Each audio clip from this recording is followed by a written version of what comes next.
Hello बच्चों, मैं हूं मीनू चौहान और आज हम लोग हिंदी व्याकरण के अंतर्गत अपना नया अध्याय वाच्य, जिसे इंग्लिश में वॉइस कहा जाता है, का अध्ययन करेंगे। और वाच्य का शाब्दिक अर्थ होता है बोलने का विषय या कथन। वाच्य क्रिया का रूपांतरण है जिसके द्वारा यह पता चलता है कि वाक्य में कर्ता, कर्म या भाव में से किसकी प्रधानता है। यानी कि क्रिया के जिस रूप से हमें यह पता चले कि वाक्य में कर्ता की प्रधानता है, कर्म की प्रधानता है या भाव की प्रधानता है। यानी वाक्य का मुख्य विषय क्या है, कर्ता है, कर्म है या भाव है, और जिसके अनुसार वाक्य में लिंग वचन लगते हैं उसे ही हम वाच्य कहते हैं। यानी अगर कर्ता की प्रधानता है तो लिंग वचन कारक कर्ता के अनुसार लगेंगे। अगर वाक्य में कर्म की प्रधानता है तो लिंग वचन कर्म के अनुसार लगेंगे। और अगर भाव की प्रधानता है तो वाक्य में लिंग वचन भाव के अनुसार लगेंगे। और वाच्य के 3 भेद होते हैं, और वो 3 भेद क्या हैं? कर्तृवाच्य, कर्मवाच्य और भाववाच्य। तो सबसे पहले हम पढ़ेंगे कर्तृवाच्य। कर्तृवाच्य जिसे आप इंग्लिश में एक्टिव वॉइस बोलते हैं, और आपने इंग्लिश में पढ़ भी रखा है एक्टिव वॉइस और पैसिव वॉइस। पैसिव वॉइस अर्थात कर्मवाच्य, लेकिन हमारा हिंदी में एक और वाच्य होता है भाववाच्य, यानी इम्पर्सनल वॉइस। तो शुरू करते हैं हमारा पहला भेद या प्रकार, कर्तृवाच्य। जिस वाक्य में कर्ता की प्रधानता होती है यह वाच्य सकर्मक और अकर्मक दोनों से बनती है। इसका मतलब ये है कि जिस वाक्य में कर्ता की प्रधानता होती है उस वाक्य में लिंग और वचन कर्ता के अनुसार लगते हैं, और इस कर्तृवाच्य में क्रिया सकर्मक क्रिया और अकर्मक क्रिया के दोनों उदाहरण होते हैं, यानी दोनों वाक्य होते हैं। अब इसे हम कुछ उदाहरण के द्वारा समझते हैं। जैसे लिखा है यहाँ पर, राम पुस्तक पढ़ता है। अब आपने देखा यहाँ पर कर्ता क्या है? राम, और पुस्तक पढ़ता है। यानी कि राम के अनुसार यहाँ पर क्रिया के लिंग वचन बदल रहे हैं। राम एक वचन है, कर्ता एक वचन पुल्लिंग, तो हमारी क्रिया भी एक वचन पुल्लिंग में बदल रही है। अब यहाँ पर आपने देखा सीता पत्र पढ़ती है। सीता स्त्रीलिंग है, यानी कर्ता स्त्रीलिंग, तो हमारी क्रिया भी स्त्रीलिंग और एक वचन में बदल रही है। नेक्स्ट नंबर है बच्चे क्रिकेट खेलते हैं। अब आपने देखा बच्चे बहुवचन है तो क्रिकेट खेलते हैं। यहाँ पर क्रिकेट हो गया हमारा एक वचन, लेकिन खेलते हैं बहुवचन है, तो कर्ता जब बहुवचन में है तो हमारी क्रिया भी बहुवचन में परिवर्तित होगी। अब है हमारा नेक्स्ट नंबर, सीता रोज लिखती है। तो सीता एक वचन है, स्त्रीलिंग है, इसलिए क्रिया का लिंग वचन भी एक वचन और एक वचन में ही परिवर्तित होगी। तो यानी कर्तृवाच्य का मतलब होता है कि जब कर्ता प्रधान वाक्य होगा तो उसके लिंग और वचन भी कर्ता के अनुसार ही बदलेंगे। अब है हमारा नेक्स्ट नंबर, कर्मवाच्य यानी पैसिव वॉइस। तो कर्मवाच्य किसे कहते हैं ये देखते हैं। जिस वाक्य में कर्म की प्रधानता होती है, यानी जो वाक्य कर्मवाच्य का मतलब ही है जहां पर जो वाक्य कर्म के जिनमें कर्म सहित क्रिया होती है, यानी कर्म की प्रधानता होती है। कर्ता यहाँ पर गौड़ होता है और कर्म की प्रधानता होती है, यानी मेन हमारा होता है कर्म। और यह वाच्य सकर्मक से बनता है, यानी कि इस वाक्य में सकर्मक क्रिया के उदाहरण ही मिलते हैं। तो इसे भी हम कुछ उदाहरण के द्वारा देख लेते हैं। जैसे आपका है, राम के द्वारा पुस्तक पढ़ी जाती है। अब आपने देखा यहाँ राम क्या है? हमारा कर्ता, और पुस्तक हमारा क्या हो गया? कर्म। पढ़ी जाती है, जबकि राम हमारा पुल्लिंग है तो हमारी क्रिया बदल रही है स्त्रीलिंग में, पढ़ी जाती है। क्यों बदल रही है? क्योंकि पुस्तक हमारा कर्म प्रधान ये वाक्य है, कर्म की प्रधानता है यार यहाँ कर्ता की प्रधानता नहीं है, यहाँ कर्म की प्रधानता है। इसलिए क्रिया, लिंग, वचन सब कर्म के अनुसार बदलेंगे। यानी कर्म हमारा स्त्रीलिंग है पुस्तक, तो हमारी क्रिया भी स्त्रीलिंग में बदलेगी। यानी राम के द्वारा पुस्तक पढ़ी जाती है, तो क्रिया हमारी स्त्रीलिंग में बदल जाएगी। नेक्स्ट नंबर है सीता के द्वारा पुस्तक पढ़ी जाती है। यानी सीता कर्ता है, यहाँ पर कर्ता के अनुसार क्रिया नहीं बदल रही है, बल्कि पुस्तक यानी कर्म के अनुसार क्रिया बदल रही है। पुस्तक पढ़ी जाती है। अभी आपने ऊपर भी एक उदाहरण देखा कि राम के द्वारा पुस्तक पढ़ी जाती है, जबकि राम पुस्तक पढ़ता है। अगर कर्तृवाच्य होता तो हम इसको करते राम पुस्तक पढ़ता है, लेकिन जब ये कर्म प्रधान वाक्य है इसलिए यहाँ पर कर्म के अनुसार क्रिया बदल रही है। यानी पुस्तक पढ़ी जाती है किसके द्वारा? राम के द्वारा। तो ये हो गया हमारा कर्मवाच्य। अब है हम एक और उदाहरण द्वारा इसे समझ लेते हैं। जैसे अब है हमारा उदाहरण, सीता से नाचा जा रहा है और मोहन से नाचा जा रहा है। दूसरा उदाहरण ये है, मोहन से नाचा जा रहा है। यानी कि सीता स्त्रीलिंग है, नाचा जा रहा है कर्म हो गया, कर्म प्रधान जा रहा है, क्रिया परिवर्तित हो रही है पुल्लिंग में, क्योंकि हमारा कर्म क्या है? नाचा।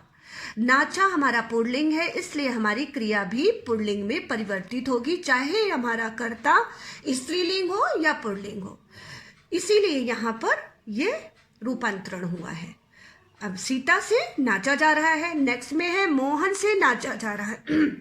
मोहन ऑलरेडी आपको पता है कि पुल्लिंग है, तो नाचा जा रहा है। यहाँ कर्म के अनुसार यहाँ भी क्रिया परिवर्तित हो रही है, यानी इसके अनुसार नाचा जा रहा है। और कभी कभी कर्मवाच्य में कर्ता छिपा हुआ होता है, यानी आपको कर्ता अप्रत्यक्ष रूप से होता है, आपको कर्ता नहीं दिखाई देगा, लेकिन कर्म के अनुसार ही क्रिया बदलेगी। जब आप क्वेश्चन करेंगे तो पत्र, जैसे इस वाक्य में है लेख लिखा गया, अब क्वेश्चन किया गया, क्या लिखा गया? आंसर आएगा लेख, यानी कर्म हमारा क्या है? लेख। और यहाँ पर कर्ता अप्रत्यक्ष रूप में है, यानी किसी के द्वारा ही लिखा जा रहा है। तो लेख लिखा गया, लेख हो गया हमारा कर्म, लिखा गया उसी के अकॉर्डिंग हमारी क्रिया बदलेगी। पत्र भेजा गया, तो पत्र भेजा गया, यानी पत्र हमारा क्या है? पुल्लिंग है, तो क्रिया भी हमारी पुल्लिंग में ही बदलेगी, यानी कर्म के अनुसार क्रिया बदलती है। और कर्मवाच्य के कुछ मुख्य बिंदु होते हैं, कुछ पॉइंट्स हैं, उनको हमेशा आपको याद रखना है। कर्मवाच्य में से और के द्वारा परसर्ग चिन्ह का प्रयोग होता है। जैसे अभी आपने देखा सीता से नाचा जा रहा है, मोहन से नाचा जा रहा है। और इससे पहले आपने पढ़ा था राम के द्वारा, एक उदाहरण आपने देखा था कि राम के द्वारा पुस्तक पढ़ी जाती है, यानी से और के द्वारा परसर्ग चिन्हों का प्रयोग होता है। अब है हमारा इसमें कर्मवाच्य में सकर्मक क्रिया के वाक्य होते हैं, क्योंकि कर्म की प्रधानता होती है, इसमें कोई भी वाक्य अकर्मक क्रिया का नहीं होता है। कई बार वाक्य में कर्ता अप्रत्यक्ष रूप में होता है, जैसे अभी आपने ऊपर देखा लेख लिखा गया, अप्रत्यक्ष रूप में मीन्स आपको कर्ता नहीं दिखाई देगा, लेकिन कर्म आपका इसमें अवश्य होगा। तो अब है हमारा लास्ट नंबर भाववाच्य। अब भाववाच्य किसे कहते हैं? यानी इन पर्सनल वॉइस।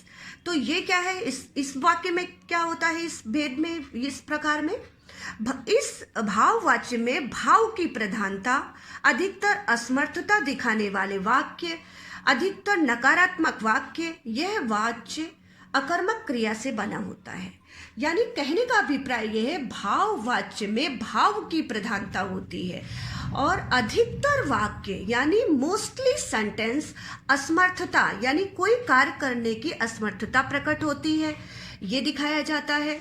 और अधिकतर वाक्य, मोस्टली वाक्य आपको नकारात्मक मिलेंगे, यानी नेगेटिव सेंटेंस होंगे।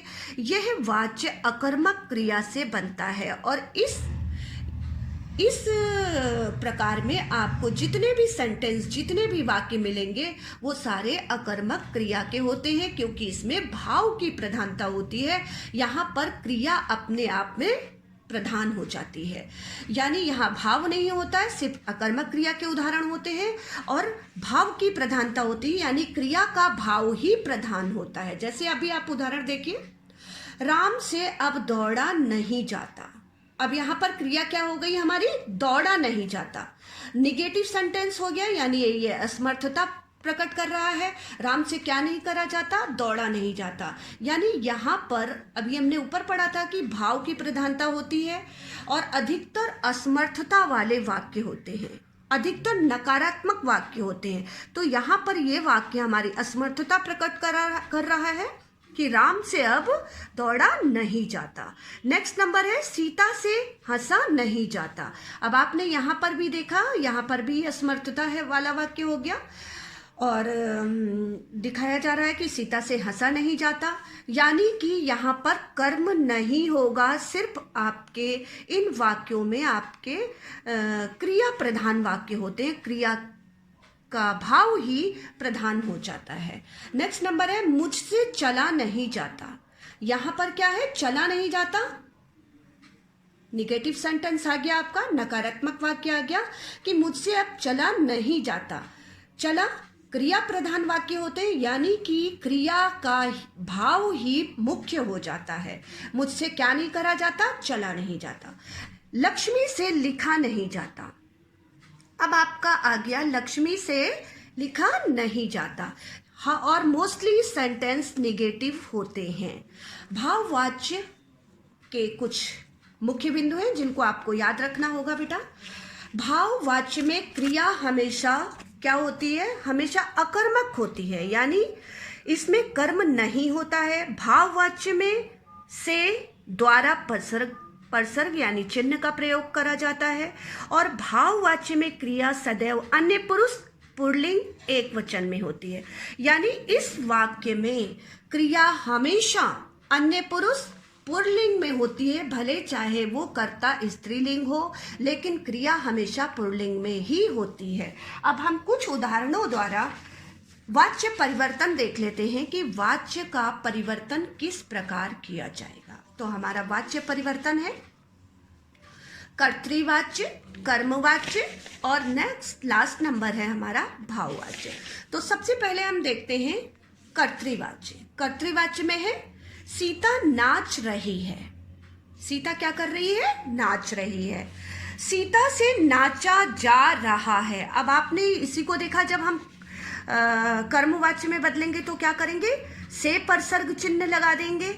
सीता से नाचा जा रहा है। अब इसी को हम कर्मवाच्य से भाववाच्य में जब बनाएंगे तो हम कर देंगे इसको, सीता से नाचा नहीं जाता, यानी सीता से नाचा नहीं जाता। अब हम इसको नकारात्मक वाक्य बना देंगे, सीता से नाचा नहीं जाता। नेक्स्ट नंबर है आपका, बच्चे खेल रहे हैं। बच्चे खेल रहे हैं, इसी को आपने बनाया कर्मवाच्य में, बच्चों के द्वारा खेला जा रहा है। अब इसी को हम भाववाच्य में जब परिवर्तित करेंगे तो क्या बनाएंगे, बच्चों से खेला नहीं जाता। अब है हमारा लास्ट अंतिम उदाहरण, उसने किताब पढ़ी। तो अब हम इसको बनाएंगे कर्मवाच्य में, उससे किताब पढ़ी गई या उसके द्वारा किताब पढ़ी गई, दोनों सेंटेंस आप बना सकते हैं। नेक्स्ट नंबर है, हम इसको जब भाववाच्य बनाएंगे तो भाववाच्य में हम इसके सिर्फ नकारात्मक वाक्य बना देंगे, उससे किताब पढ़ी नहीं जाती। तो हमारा ये हो गए वाक्यों का रूपांतरण कि कर्मवाच्य से भाववाच्य कैसे बनाना है और कर्तृवाच्य से कर्मवाच्य किस प्रकार बनाना है। और कुछ एक चीज आपको हमेशा याद रखनी है कि भाववाच्य में कुछ वाक्य जो होते हैं वो सलाह देने का काम करते हैं, जैसे आओ अब चला जाए, आओ अब बैठा जाए। मतलब हमेशा आपको नेगेटिव सेंटेंस ही नहीं मिलेंगे, कभी कभी आपको कुछ वाक्य ऐसे भी मिलेंगे जिनमें सलाह देने का काम किया जाएगा। जैसे अभी आपने देखा था, सीता से हंसा नहीं जाता, ऐसे कुछ वाक्य इसमें आपको बोले जाएंगे, सलाह देने का काम करेंगे, जैसे आओ अब चला जाए, आओ अब लिखा जाए, आओ अब टहला जाए इत्यादि। तो आई होप आप सबको समझ में आ गया होगा। धन्यवाद।